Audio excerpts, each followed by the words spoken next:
मी अरुण घोडके शुभचिंतन. इसवी सन 1688मध्ये नाशिक जिल्ह्यातील त्र्यंबकगड उर्फ ब्रह्मगिरी हा गड मोगलांनी आपल्या ताब्यात घेतला.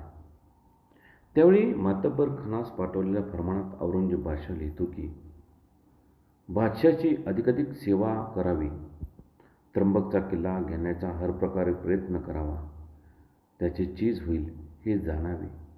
आणि त्याच्या आज्ञेप्रमाणे पुढे मातब्बर खानाने त्र्यंबक घेण्याचा प्रयत्न चालवला. अखेर इसवी सन 1689मध्ये मोगलांनी त्र्यंबक जिंकून घेतला.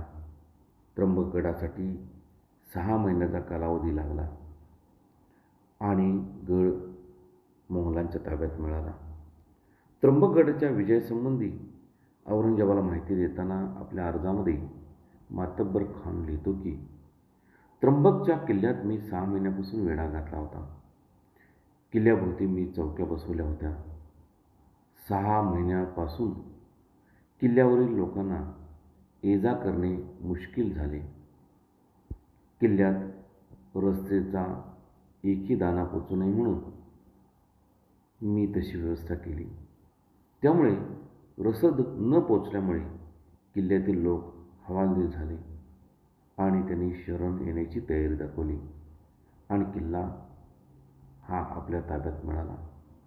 अशी नोंद मातब्बर खानाने औरंगजेबाला लिहिलेल्या पत्रामध्ये सापडते. बहुत काय बोलणे. राम कृष्ण हरी.